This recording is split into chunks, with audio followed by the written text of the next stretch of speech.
Avant de faire les scènes, je vais travailler maintenant sur les styles. Alors que je travaille avant les calques ou après les calques, ça c'est pas très important. Mais lorsqu'on va vouloir mémoriser la scène, c'est-à-dire en fait une position précise de notre plan, l'idée c'est d'y affecter un style.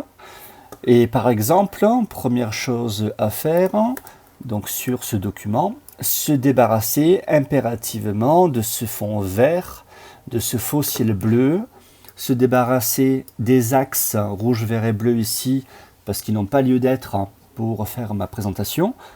Et le problème aussi, c'est tous ces contours noirs là, qui quand même sont très épais, qui sont très présents sur ma visualisation, et qui ne sont pas du tout agréables. Donc, je pourrais faire affichage, style d'arête, et désactiver les profils, les traits épais, et désactiver les arêtes. Je pourrais aussi désactiver les axes, c'est-à-dire l'axe rouge, vert, bleu, les guides, c'est-à-dire que si on a utilisé l'outil mètre, on a des guides.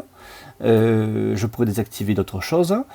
Là, les coupes, nous ne les avons pas utilisées, donc il n'y a pas besoin de le faire, mais on pourrait les désactiver.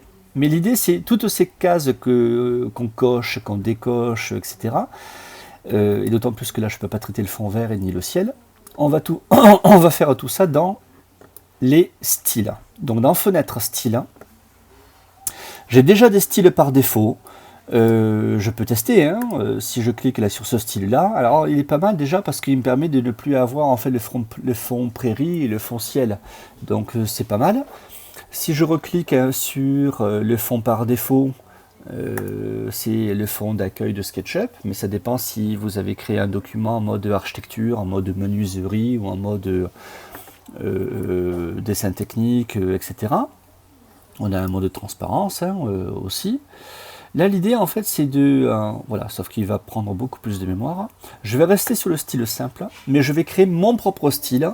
Et ce qui va être important, c'est que c'est ce style que je vais créer qui va être mémorisé dans les scènes à venir.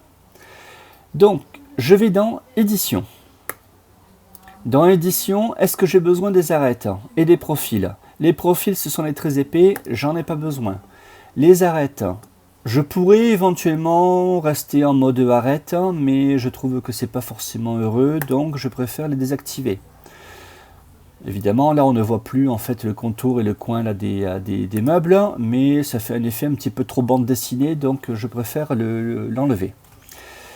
Donc ça c'était le premier élément d'édition. Deuxième élément d'édition, est-ce que j'ai besoin en fait de conserver, je travaille surtout pas en mode radiographie, pardon, donc je reste comme ça, parfait. Je travaille en mode ombré avec texture. Alors je rappelle que le mode ombré avec texture il est ici. Nous l'avons aussi en fait dans affichage, style de face, ombré avec texture. Voilà. Si jamais vous avez trop de texture et que vous sentez que l'ordinateur est un petit peu lent, n'hésitez pas à travailler en mode sans les textures. Vous voyez, sauf que je vois plus l'effet parquet là. Et je vois plus en fait les motifs et les vêtements qui ont été projetés justement dans les objets. Donc je préfère travailler en mode ombré avec texture, au moins je vois tout.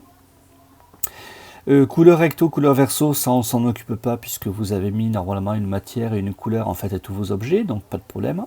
Je vais sur le troisième cube qui va traiter l'arrière-plan. Est-ce que j'ai besoin d'avoir le ciel?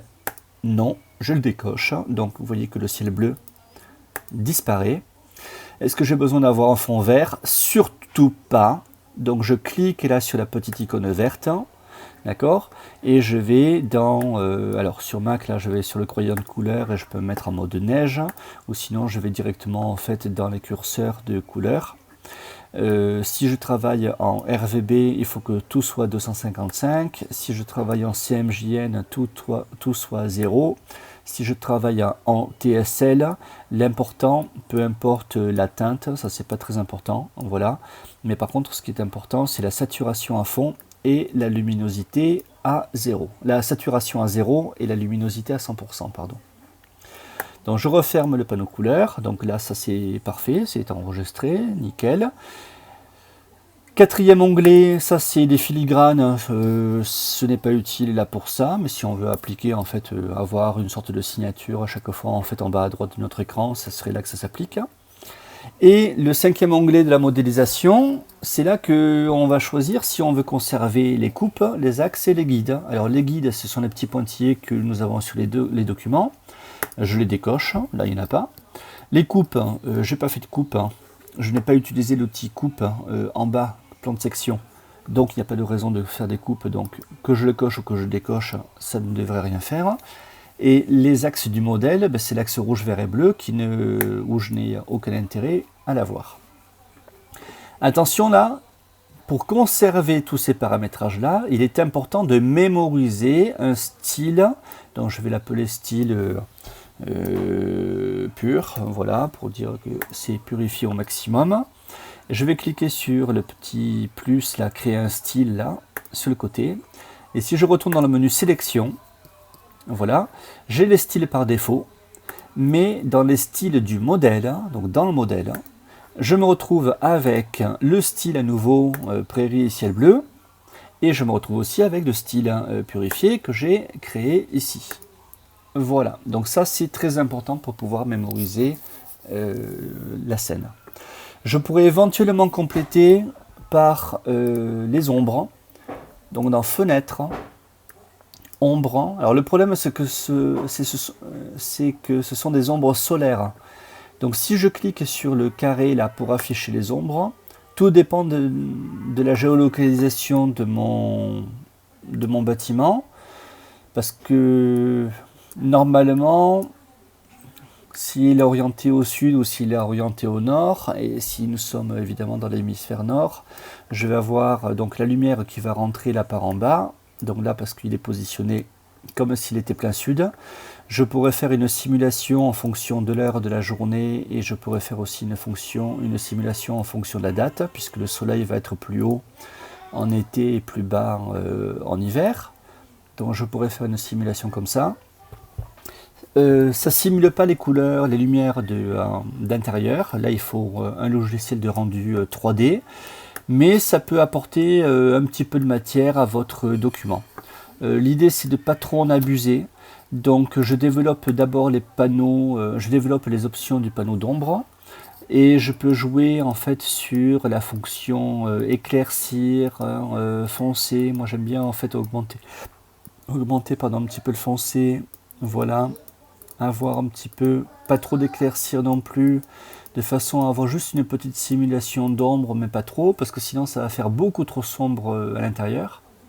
Et là c'est pas mal. Si je veux conserver ce réglage, dans le panneau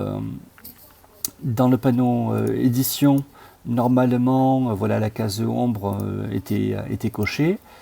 Voilà, les ombres sont enregistrées. Je peux à nouveau créer un style, voilà, de façon à mémoriser cette configuration.